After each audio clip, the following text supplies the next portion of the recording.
আসবো ফিরে আবারও লেখিকা সুরভি আক্তার পর্ব ১৯। ঝনঝনি একটা শব্দ হয় মেঝেতে কিছু পড়ার মতো। সাফা দ্রুত মেঝের দিকে তাকায়। মেঘার হাত ফসকে ময়শ্চারাইজারটা পড়ে গেছে। কাচের ছোট জারটা ভেঙে ৩ টুকরো হয়ে পড়ে আছে মেঝেতে। মেঘার পরবর্তী অভিব্যক্তি বোঝার জন্য ঝট করে পুনরায় ওর দিকে তাকায় সাফা। ২ কদম বাড়িয়ে বাহু টেনে ওকে নিচের দিকে ঘোরালো। মেঘা, কি হলো? মেঘা মুখ বিকৃত করে চোখ নামিয়ে নিজের হাত ছাড়িয়ে নেয় ঝাড়া মেরে।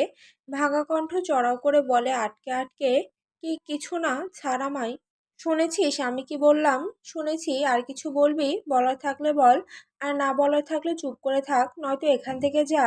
ডিস্টার্ব করিস না আমায়, আমার ভালো লাগছে না এসব, আমাকে একটু একা থাকতে দিবি প্লিজ।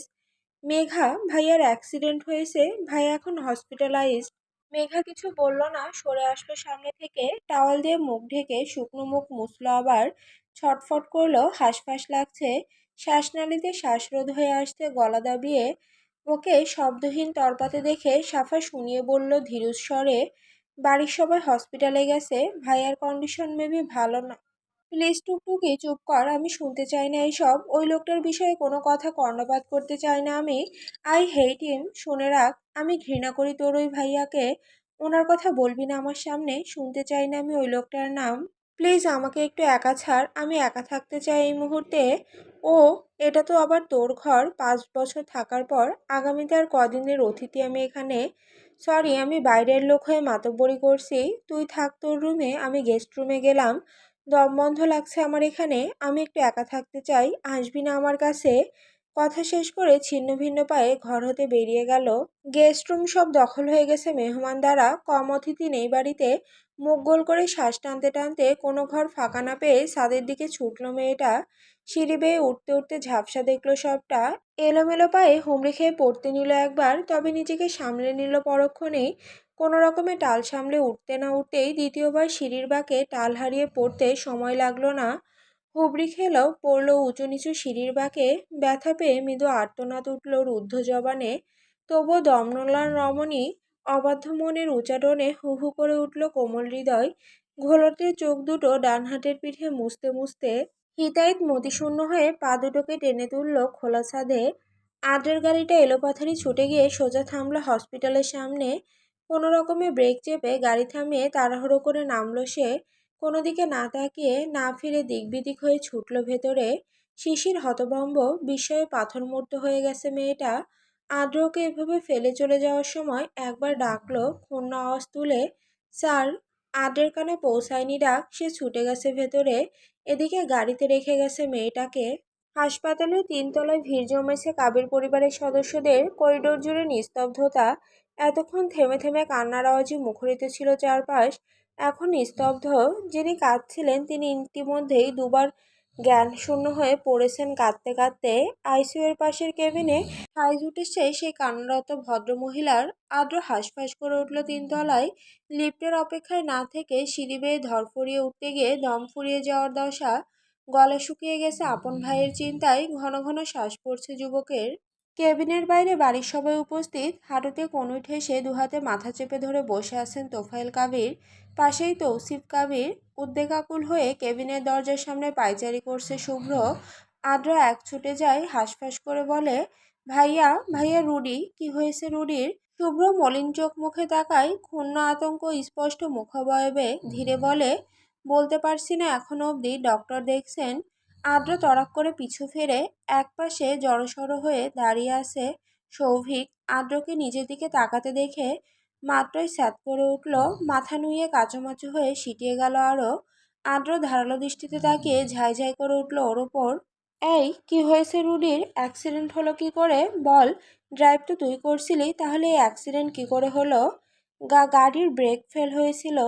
আদ্র চোখ সূক্ষ্ম করে আগাগোড়া দেখে বলে, তোর কিছু হয়নি কেন তাহলে? তুই ভেবে ঠিক আছিস কি করে রুডির কি হয়েছে? ঠোঁট ভেজায় সৌভিক শেখানো কথাগুলো গুছিয়ে নিয়ে মুখ খোলে। মাঝপথে আমাকে থামিয়ে রুডি ড্রাইভ করছিল, সিট বেল্ট ছিল আমার, তাই তেমন কিছু হয়নি। এই দেখো কপালে আঘাত পেয়েছে একটু, বাট ও নিজেরটা বাঁধেনি। ড্রাইভিং সিটে থাকার দরুন ও সামনের দিকে ছিটকে পড়েছিল। মাথায় বীভৎস আঘাত পেয়েছে, রাইট দেন জ্ঞান হারিয়েছে। আর আর কি হয়েছে ওর? ঠিক আছে তো রুডি? সেটা তো ডক্টর বলতে পারবেন, বেরোয়নি এখনো। সাথে সাথে হসপিটালে নিয়ে এসেছি ওকে। শুভ্র ভাইয়াকেও ঠিক তখনই ফোন করে সবটা জানিয়েছি। আদ্র এক হাত কোমরে ঠেসে অন্য হাত মাথা চেপে ধরে দীর্ঘশ্বাস ফেললেও উত্তেজিত লাগছে এখনো, ভন ভন করছে মাথা। এর মধ্যে ডক্টর বেরোলেন আইসিইউ এর কেবিন থেকে। তোফায়েল কাবির নিচু দৃষ্টিতে ডক্টরের উপস্থিতি ঠাহর করা মাত্রই ছটফটে উঠে দাঁড়ালেন। অগত্যা তেড়ে গিয়ে উদ্বিগ্ন হয়ে শুধালেন, ডক্টর ডক্টর আমার ছেলে রৌদ্র, ওর কন্ডিশন কেমন এখন? কি হয়েছে? ঠিক আছে তো ও? কোনো জটিল কিছু? আরে mister Kabir, cool down, hyper হবেন না এত। আপনার ছেলে একদম ঠিক আছে, তেমন কিচ্ছু হয়নি ওর। মাথায় আর হাতে চোট পেয়েছিল, ট্রিটমেন্ট দেওয়া হয়েছে। আমরা ক্লিন করে ব্যান্ডেজ করে দিয়েছি। মাথার চোটটা একটু বেশি গভীর, ব্লাড লস হয়েছে এতে, তবে বেশি টেনশনের কিছু নেই। আমরা দেখা করতে পারি ওর সাথে? অবশ্যই, তবে এক এক করে। বেশি ভিড় জমাবেন না ওনার কাছে। চোট পেয়েছে তো, হেডেক হচ্ছে। আমরা মেডিসিন সহ ইঞ্জেকশন দিয়েছি, উনি ঘুমিয়ে পড়বেন ক্ষণিকের মধ্যেই। আপনারা এক এক করে দেখা করে আসুন। তোফায়েল কাবির দ্রুত মাথা নাড়ান। পিছু ফিরে তৌসিফ কাবিরকে ডাকেন, ভাইয়া চলো। দুই ভাই প্রথমে ঢুকলেন কেবিনের ভেতর। আদ্র মুখ বনে তাকিয়ে বহুদিন পর ভাইয়ের প্রতি বাপের এতটা প্রকাশিত উদ্বেগ দেখল সে। নজর কাড়ল ভীষণ, নতুবা রৌদ্রকে তো উপর উপর উপেক্ষা করেন তোফায়েল কাবির। ছেলের বেপরোয়াপনা সহ্য করতে না পেরে রাগ ঝাড়েন সর্বদা। নিজের প্রতি ছেলের অবহেলিত আচরণ, উপেক্ষিত উদাসীনতা দেখে তোফায়েল কাবিরও ছেলের পথ বেছে নিয়েছিলেন। এক পর্যায়ে ছেলেকে কিছুতেই দমন করতে না পেরে কঠোর হয়েছেন তিনিও। ছেলের মতো করেই ছেলেকে অনাদর দিয়ে চলেন তিনি। বাপ ছেলে এক, তাদের জেদ রাগ সব অভিন্ন। উভয়ই নিজেদের দুর্বলতাকে ঢেকে রাখে শক্ত খোলসের আবরণে। শুভ্র ও আদ্র একে অপরের দিকে চাওয়াচাওয়ি করে মৃদু ঠোঁট ফাঁক করল। ধীরে প্রশ্ন করল আদ্র, আম্মু কোথায়? মামনি পাশের কেবিনে আছে, স্ট্রেস গেছে অনেক, জ্ঞান হারিয়েছিল, কেঁদেছেও খুব। আপু আছে মামনির সাথে। এবার আহিয়ান সহ দুই ভাই দরজা ঠেলে ঢুকলো কেবিনের ভেতর। রৌদ্র বাম দিকে মুখ ফিরে চোখ বুজে শান্ত হয়ে পড়ে আছে বেডের ওপর। মাথায় মোটা ব্যান্ডেজ, সাদা ব্যান্ডেজ ভেদে লাল টকটকে তরলের ছাপ খানিকটা দৃশ্যমান। তাগড়া যুবকের শরীর হতে ঝরেছে বহুত রক্ত। বাম হাতের কনুই হতে কবজি পর্যন্ত ভারী ব্যান্ডেজ। চোখ বুজে ভঙ্গিমা শক্ত করে মুখ ফিরিয়ে রেখেছে সে বেপরোয়া ও ছন্নছাড়া ছেলে। তোফায়েল কাবির নিঃশব্দে ছেলের পাশে বসলেন। খানিক চুপ থেকে আধো স্বরে ডাকলেন, রৌদ্র। বাপের মুখ থেকে আজ বহু বছর পর নিজের নামটা শুনল সে। তবে জবাব দিল না, নিজের শক্ত প্রতিমা ধরে রেখে মুখ ফিরিয়েই রইল। আবার বললেন তোফায়েল কাবির, এখন কেমন লাগছে? ঠিক আছো? যন্ত্রণা হচ্ছে খুব? উত্তর নেই, ফোঁস করে শ্বাস ফেললেন। এবার বললেন তৌফিক কাবির, অ্যাক্সিডেন্ট করলে কি করে? বাইরে সবিক আছে, গিয়ে জিজ্ঞেস করে নাও। শক্ত অবস্থানে থেকে উত্তরে মারপ্যাচ। শুভ্র এগোলো কাছে, তবে আদ্র পা বাড়ানোর আগে পকেট হতে বেজে উঠল মুঠো ফোনটা। ফোনের শব্দ ডিরেক্ট মাথায় গিয়ে চিনচিন করে আঘাত হানল রৌদ্রের। মুখ খিচে কিরমিরিয়ে মুখ ঘোরালো রৌদ্র। আদ্র ফোন রিসিভ করে দ্রুত বেরিয়েছে কেবিন হতে। সাফা ফোন করেছে। ওপাশ থেকে চঞ্চলা রমণীর সুললিত কণ্ঠ ভেসে আসলো, ভাইয়া কি হয়েছে ওখানে? সব ঠিক আছে তো? রৌদ্র ভাইয়া ঠিক আছে? হুম, ঠিক আছে, চিন্তার কিছু নেই, প্যানিক করিস না, তেমন কিছু হয়নি রৌদ্রের। তোমরা এখনো কি করছো ওখানে? বাড়ি আসবে না? হুম, মেঘ কোথায়? ভাইয়া মেঘার তো কিছু একটা বলতে গিয়ে থামলো, কথা ঘোরালো চট করে। মেঘা শুয়েছে একটু, তুমি তাড়াতাড়ি এসো প্লিজ, বাড়িতে বাকিরা টেনশন করছে। যাবো একটু পর, রৌদ্রকে মেবি ছাড়বে না আজ। আম্মুকে নিয়ে আমি ফিরছি বাসায়। তুই মেঘের কাছে থাকবি, একসাথে থাকবে দুটোই। আচ্ছা। ফোন কাটতে গেলে আবারও বলল চটপটিয়ে, ভাইয়া, শিশির ও কোথায়? ওকে কোথায় নামিয়েছো তুমি? ফোনে পাচ্ছি না ওকে। ঠিকঠাক পৌঁছে গিয়েছে তো? আদ্র কপালে ভাঁজ ফেললো সহসা। মুহূর্তেই মুখশ্রীতে পরিবর্তন আসে আলাদা। মেয়েটাকে তো তখন ওভাবেই গাড়িতে ফেলে এসেছে। ফোন কানে গুঁজে কপালের পাশে তর্জনী ঠেকে মৃদু উচ্চারণ করলো, ও শিট। আর কিছু বলল না, মুখের উপর ফোন কাটলো উত্তর না করে। দ্রুতপদে বাইরের দিকে হন্তদন্ত হয়ে ছুটল। হসপিটাল থেকে বেরিয়েই এগোলো নিজের গাড়ির দিকে। গাড়িতে কেউ নেই, যাওয়ার সময় তাড়াহুড়ো করে চলে গেছে। মেয়েটার পানে ফিরে যাওয়া হয়নি দ্বিতীয়বার, তাকায়নি এ অবধি। অস্থিরতায় ডোর লক পর্যন্ত করেনি, এটা ঠিক ঠাহরে আছে। আদ্র গাড়ির ভেতরটা দেখে এদিক ওদিক তাকালো। গাড়িতে নেই মেয়েটা, এতক্ষণ বসে থাকার কথাও নয়। আশেপাশেও নেই সেই স্বল্প পরিচিত শ্যামলা মুখাবয়ব। গাড়ির দুটো ডোর সুন্দর মতো লক করা। আদ্রের স্পষ্ট মনে আছে সে ডোর লক করেনি। মেয়েটা রেসপন্সিবলের মতো সুন্দর মতো নেমে গেছে ডোর লক করে। এভাবে এখানে ওকে ছুটিয়ে নিয়ে আসলো আদ্র। পথিমধ্যে তপ্ত ঝাড়ি দিয়ে চুপ করিয়ে রেখেছিল। মেয়েটাও গুটিয়ে গেছিল ভয়ে। আদ্রর মুখশ্রীটা মনে করার চেষ্টা করলো। অদ্ভুতভাবে মনে পড়ল না। অথচ রোজ ভুল করে হলেও এক পলকের জন্য সেই মেয়েটাকে ভার্সিটির ক্লাসে দেখে সে। অনেক সময় দীর্ঘ পলকে লক্ষ্য করা হয়েছে মেয়েটাকে বড্ড ইরেসপন্সিবল হিসেবেই জানে সে। নতুবা কেউ রোজ রোজ ঝাড়ি খাওয়ার পরও ক্লাসে লেট করে আসে নাকি? এখন আর মুখটা কিছুতেই মনে পড়ল না, শুধু চোখ সম্মুখে ভাসলো মেয়েটার শ্যামলা চেহারার আধো অস্পষ্ট ঘোলাটে অবয়ব। নিমিষেই সে অবয়ব বিলীন হতে সময় লাগলো না। ফোন হাতে তুলে ফির সাফার নাম্বারে ডায়াল করলো সে। রিসিভ হতেই নিজে থেকে ভারী গলায় বলল, ওই মেয়েটা খোঁজ পেয়েছিস? বাড়িতে পৌঁছেছে? উত্তর আসলো সাফার থেকে, ফোন করেছিলাম একটু আগে, ফোনে পাইনি। কেন, কি হয়েছে? তুমি ওকে ঠিকঠাক পৌঁছে দাওনি? জিজ্ঞেস করছো কেন কোথায় নামিয়েছিলে ওকে? ওর নাম্বারটা আমায় টেক্সট কর ফার্স্ট। কিন্তু কেন? করতে বলেছি কর, এক্ষুনি দে। এইটুকু বলে ফোন কাটলো। আশপাশে নজর বুলিয়ে হাতের ফোনটা ঘোরাতে ঘোরাতে ফের ঢুকলো হসপিটালের ভেতরে। সিঁড়ি বেয়ে ওঠার সময় টুংটাং করে মেসেজ আসলো ফোনে। সাফা নাম্বার পাঠিয়েছে। উঠতে উঠতে দ্রুত সেই নাম্বারে ফোন লাগানো আদ্র। প্রথম দুবার রিসিভ হলো না, দ্বিতীয়বার রিসিভ হতে ওপাশ থেকে ভেসে আসলো মৃদু চিকন মেয়েলি কণ্ঠ। হ্যালো, আসসালামু আলাইকুম। বিপরীতে নিঃশব্দ উত্তর করে আদ্রের নিরেট স্বর সোজা সাপটা। কোথায় তুমি? শিশির মেয়েটা কপাল কুঁচকায়। ফোনের স্ক্রিনের দিকে তাকায়। একে আননোন নাম্বার, তার উপর একটা ছেলের কণ্ঠস্বর। আবার হুট করে তুমি সম্বোধনে অপ্রত্যাশিত প্রশ্ন।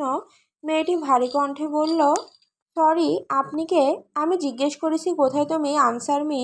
আজব, আপনাকে কেন বলবো? How dare you? এভাবে আচমকা রং নাম্বারে ফোন করে তোড়জোড় দেখাচ্ছেন কাকে?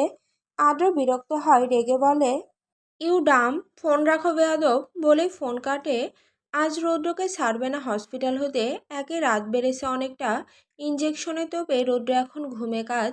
রুবিনা কাবির সজাগ হতেই ছেলেকে দেখে থমকেছেন একটু। তেমন কিছু হয়নি তার ছেলের।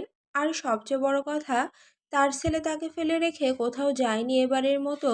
একটু চোট পেয়েছে তাতে কি, তার ছেলে তো রয়ে গেছে তার নিকট। ছেলেকে একা রেখে হসপিটাল ছাড়বেন না তিনি, কেউ একজন থাকতে হবে এখানে। কাল সকালে পুনরায় নর্মাল চেক আপ করে তবেই রৌদ্রকে ছাড়া হবে। তিনিই থাকবেন। আদ্র জোর করেও তাকে বাড়িতে নিয়ে যাওয়ার জন্য রাজি করাতে পারল না। ঘুমিয়েছে রৌদ্র। শাহিনা কাবিরের কাছে ছোট্ট ঘুমন্ত রামিসাকে রেখে হসপিটালে এসেছিল সিরাত। বাচ্চার জন্য বাড়ির উদ্দেশ্যে আহিয়ানের সাথে বেরিয়েছে অনেক আগেই। তৌসিফ কাবির, তোফায়েল কাবির, শুভ্র আর আদ্র এরাও বেরিয়ে পড়লো বাড়ির উদ্দেশ্যে। হসপিটালে আপাতত একজন হলেই চলবে। তবে রুবিনা কাবিরকে একা ছাড়বে না আদ্র। বাড়ি গিয়ে ফ্রেশ হয়ে এই রাতে আবার আসবে হসপিটালে। সেই মোতাবেক বাড়ি ফিরল সকলে। বাড়ির পরিবেশ ভ্যাপসা গুমট। নিস্তব্ধ পুরো বাড়ি। রাত গড়িয়েছে একটা দোরগোড়ায়। এতক্ষণে রৌদ্রের চিন্তায় চিন্তায় অস্থির ছিলেন সকলে। সিরাত ফিরে এসে আশ্বস্ত করার পর শান্ত হয়েছে সবাই। আদ্র নিজের ঘরে যাওয়ার আগে সাফার মেঘার দরজায় ধীরে নক করল। এতক্ষণে এ দুটো ঘুমে কাদা হওয়ার কথা, তবে হিতে বিপরীত। দরজায় টোকা মারার সাথে সাথে খুলল দরজাটা। ধরফরিয়ে বেরোলো সাফা। হকচকিয়ে যায় আদ্র। ভ্রু গুটিয়ে কণ্ঠ খাদে নামিয়ে বলে, ঘুমোসনি এখনো? সাফা ঢোক গেলে ভয়ে ভয়ে বলে, মেঘার সাংঘাতিক জ্বর এসেছে ভাইয়া। আর শুনল না কিছু। সাফাকে টপকে দ্রুত কদমে ঘরে ঢুকলো সে। ডাকলো ভরকানো গলায়, মেঘ। বিছানায় কম্বল মুড়ি দিয়ে একেবারে গুটিয়ে শুয়ে আছে মেয়েটা। হুঁশে আছে বলে মনে হয় না। এই ভ্যাপসা গরমের সাথে সাথে মেয়েটার জ্বরের তোপ পুরো ঘরকে উষ্ণ করে তুলেছে। সারা শিয়রের কাছে বসে ভেজা পট্টি দিয়ে তাপমাত্রা ছাকার চেষ্টায় রত। আদ্র অপর পাশে বসে আলগোছে মেয়েটার কপালে হাত ছোঁয়ায়। জ্বরে পুড়ে যাচ্ছে গা, ভরকায় আদ্র। এতটা জ্বর আসলো কখন? টুকটুকি, আমায় বলিসনি কেন আগে? তুমি তো হসপিটালে ছিলে, তাই বলিনি। বললে আবার আলাদা করে টেনশন করতে। মিনমিনে স্বরের বিপরীতে ধমকায় আদ্র। তাই বলে বলবি না আমায়? গা পুড়ে যাচ্ছে জ্বরে। থার্মোমিটার কোথায়, মেপেছিস জ্বর? সাফা গাল ফুলিয়ে জবাব দেয়, সিরাত আপু হসপিটাল থেকে ফিরেই মেপেছে 102 ডিগ্রি তাপমাত্রা। মেডিসিন খাইয়ে রুমে গেছে আপু। জ্বর না কমলে আমরা কি করব? সেই তখন থেকে আমি আর সারা জ্বরপট্টি দিয়েই যাচ্ছি। আম্মু কতক্ষণ বসেছিল এখানে। ভেজা টাওয়েল দিয়ে শরীর মুছিয়ে দেওয়া হয়েছে, তবু জ্বর কমছে না। আদ্র কথাগুলো শুনলো, ধীরে ডাকলো, মেঘ। মেঘ। এবার উত্তর আসে ক্ষীণ আওয়াজে, হুম। কি হয়েছে আমার মেঘ বুড়ির? হঠাৎ একটা জ্বর আসলো কি করে? মাথা যন্ত্রণা করছে। মেয়েটার তরফ থেকে উত্তর নেই আর, কাঁপছে ঠান্ডায়। আদ্র ফের তাপমাত্রা মাপলো, তখনকার থেকে কমেছে 2 ডিগ্রি। ধীরে ধীরে কাঁপুনি কমছে, মিয়ে আসছে শরীর। আদ্রকে ফ্রেশ হয়ে হসপিটালে ফিরতে হবে আবার। উঠে দাঁড়িয়ে সাফার মুখোমুখি হয়ে বলল, রোডের অ্যাক্সিডেন্টের পর মেঘ কোথায় ছিল? ছাদে। তুই? রুমে। ওর সাথে থাকতে বলেছিলাম তোকে। আমি কি করব? ও বলল ও একা থাকতে চাই, আমি যেন ডিস্টার্ব না করি। আদ্র তাকিয়ে থেকে বুক চিরে শ্বাস ফেলল, নরম কণ্ঠে বলল, এখন ওর কাছে থাক, জ্বর কমছে ধীরে ধীরে, আবার যদি বাড়ে তাহলে আপুকে খবর দিবি। একা একা মাতব্বরি করবি না। আমায় আবার হসপিটালে ফিরতে হবে, 2টো বাজতে চলল। আমি আসি। সাফা ঘাড় কাত করে বেরিয়ে যায় আদ্র। এক রাত্রি পেরোলো, হলো নব্য সকালের সূচনা। কাবির ম্যানশনে জনসংখ্যা বেড়েছে, আত্মীয় স্বজন মিলে। কাল যে রেহানা শিকদার এসেছেন, পরিস্থিতি বেগতিক বুঝে ফিরতে পারেননি আর। রৌদ্রকে দেখলেন সেই তোড়জোড়ের মধ্যে। রৌদ্র তাদের লক্ষ্য করেছে কিনা তা বেপাত্তা। এর মধ্যেই সেই ছেলের চলে যাওয়া, অ্যাক্সিডেন্ট ঘটা, বাড়ির সবার উপর এত সব ধাক্কা, কান্নাকাটি, এসবেই কালকে দিনটা গত হয়েছে। আজ সকালটা ভিন্ন, রোজকার মতো ঘটছে না কোনো কিছুই। রৌদ্রকে নিয়ে ফেরার কথা 11টা হতে হতে। শাহিনা কাবির ভীষণ ব্যস্ত সময় পার করছেন কিচেনে। এত এত মানুষের রান্না, সকাল থেকে ব্রেকফাস্ট তৈরি, সার্ভ করা, সব দেখতে গেলে একা হাতেই করতে হচ্ছে। রুবিনা কাবিরের অনুপস্থিতিতে মেহেরকে কোনো কিছুতে এ অবধি হাত লাগাতে দিচ্ছেন না তিনি। আন্তারা বেগম আর রেহেনা কাবির শেষে টুকটাক হাত লাগাতে গেলেন। ঘড়ির কাঁটা 10:30টার কোঠায়। কাল সারা রাত ঘুম হয়নি রীতিমতো। জ্বরের ঘরে বেহুশ অবস্থা ছিল মেঘার। রাত্রি যাপন করেছে অবচেতন থেকেই। শান্তি মেলেনি। শেষ রাতের দিকে শরীরের উত্তাপ কমে এসেছে। তবেই না একটু স্বস্তি পেয়েছে সাফার সারা। নতুবা সেই শেষ রাত অবধি মেঘার শিওরে জেগেছিল দুটো। ঘুম হয়নি সারা রাত। রাতের ঘুমটুকু পুষিয়ে নিচ্ছে বেলা জুড়ে। মেঘা উঠে পড়েছে সেই কবেই। শরীর মাথা এখনো ভার, দুচোখ জ্বলছে, চোখ মুখ ফুলে গেছে এক রাতের জ্বরে। ঘুম ভাঙলেও ঘর ছাড়েনি মেঘা। সেই থেকে ফ্রেশ হয়ে এক মনে এক ধ্যানে ভঙ্গুর হয়ে ঝিমিয়ে বসেছিল বারান্দায়। রোদের ঝলকানিতে গা ঝিমঝিম করছে। একেই শরীর উষ্ণ, তার উপর বেলা গড়ানো রোদের তীর্যক তাপে বারান্দায় টেকা গেল না আর। ঘরে এসে আয়নায় নিজেকে দেখলো একবার, কি অবস্থা ওর। চোখ মুখের হাল নাজেহাল। শুধু কি জ্বরের দরুন? জ্বর তো এসেছে অতিরিক্ত বাড়াবাড়ি করার জন্য। নিজের উপর চরম বিব্রত হলো মেঘা। নিজেকে আলাদা করে বিষণ্ণ সময় দিতে গিয়ে অবাধ্য চোখ দুটো অশ্রু ঝরিয়েছে অনেক। কেন তার দিশা খুঁজে পায় না জেদি কোমল হৃদয়। রক্ত ঝরেছে একজনের শরীর হতে, তাকে না দেখে অশ্রু ঝরেছে অন্যজনের আঁখি হতে। এই অশ্রু ঝরানোর মাসুল কি সেই জন দিল, নাকি জানলো? সে কবু জানতেও পারবে না। তার চলে যাওয়ার বিরহে দুটো নয়ন কতটা বিষাদের অশ্রু বিসর্জন দিয়েছে। সে নয়ন জোড়ার মালকিন কবু প্রকাশও করবে না তা। কেন করবে? সে নয়ন জোড়াই তো শুধু ঘৃণা প্রকাশিত হয় উক্তজনের জন্য। ঘৃণার বিপরীতে আকস্মিক দুর্বলতা প্রকাশ করা যে বেমানান। মেঘা ফুঁসল নিজের এমন অবস্থা দেখে, শক্ত হাতে ডলল চোখ মুখ। কি অদ্ভুত অবাধ্য হচ্ছে আজকালও। আগে তো এমন ছিল না। ওই লোকটার ওপর ঘৃণা জমাতে জমাতে ঘৃণার পাহাড় তৈরি হয়েছে হৃৎকোঠরে। সেই কোঠরের কোন কোণে লুকিয়ে আছে দুর্বলতা। মেঘা হদিশ করবে তার, ঠেলবে সেই দুর্বলতা। সারার সাফা এখনো ঘুমে তলিয়ে। মেঘা ওদের এক পলক করে দেখে ঘর ছাড়ল। ধীর পায়ে সিঁড়ি বেয়ে নামলো নিচে। ঝাঁঝালো গন্ধ আসছে কিচেন হতে। ড্রয়িং রুম ফাঁকা, এ সময় কেউ নেই। মেঘা ধীরে কিচেনের দিকে এগোলো, ডাকলো মৃদু স্বরে, মনি কিছু খেতে দেবে, খিদে পেয়েছে ভীষণ। শাহিনা কাবির ধক করে তাকান। মেঘা, উঠেছিস মা? জ্বর কমেছে তোর? দেখি দেখি। গায়ে হাত ছোঁয়ালেন তড়িয়েতে এসে। জ্বর নেই। কাল রাতে কি অবস্থা হয়েছিল তোর? আমি তো ভয় পেয়ে গেছিলাম। যাক বাবা, সেরেছে অসুখ। আচমকা অমন গা ভরা জ্বর আসলো কি করে? কি খাবি এখন বল? খিদে পেয়েছে খুব, তুই গিয়ে বস, আমি নিয়ে আসছি খাবার। মেঘা কথা বাড়ালো না, বসলো চেয়ার টেনে। শুভ্র সেই সকালে উঠে বেরিয়ে গেছে হসপিটালে। মেহের নিচে নামলো ছটফট করে, হাতে ফোন। শুভ্র ফোন করেছিল, এসে পড়েছে ওরা। মেহের উদ্বিগ্ন হয়ে নেমেই তরতরে স্বরে বলল, গলাখানি উঁচু করে, মা, রৌদ্র ভাইয়াকে নিয়ে এসে গেছে সবাই। কোথায় তুমি? শাহিনা কাবির মেঘার খাবার নিয়ে সাথে সাথে বেরোলেন। ততক্ষণে সদর মারিয়ে ভেতরে ঢুকে পড়েছে কাঙ্ক্ষিত সকলে। শুভ্র, আদ্র, রুবিনা কাবির আর সাথে তার ছন্নছাড়া ছেলে রৌদ্র। মেঘা চলকে ওঠে, পায়ের শব্দে কম্পিত হয় একবিংশির বক্ষস্থল। ঝট করে সদরের দিকে তাকায় ও চারজনের মধ্য থেকে ক্ষুধার্ত নয়নজোড়া ঠিক খুঁজে নেয় নিষিদ্ধ সেই কাঙ্ক্ষিত জনকে। স্বভাবসুলভ মুখভঙ্গিমা শক্ত করে দাম্ভিক পায়ে বাড়িতে ঢুকলো রৌদ্র। মাথায় সেই কালকের ন্যায় মোটা ব্যান্ডেজ, হাতেও তাই। শাহিনা কাবির মেঘার সম্মুখে ব্রেকফাস্টের ট্রে রেখে এগিয়ে গেলেন ওদিকে। মেঘা সেই লোকটার পানে তাকিয়ে মূর্তির ন্যায় শক্তিহীন উঠে দাঁড়ালো। রুবিনা কাবির তড়িঘড়ি করে সোফা হতে কুশন সরিয়ে ছেলের বসার জায়গা করলেন। রৌদ্র, বস এখানে। রৌদ্রের নিরেট কণ্ঠ। রুমে যাব, মাথা তুলল না সে, চাইল না কোনো দিকে। দম্ভ ভরে পা চালিয়ে সেভাবে সিঁড়ির দিকে উঠল। থামালো না ওকে কেউ। সিঁড়ির শেষ প্রান্তে উঠতে গিয়ে রৌদ্রের পথের সামনে বাধা হয়ে কোথা থেকে ছুটে আসে একটা ছোট্ট পিচ্চি ছানা।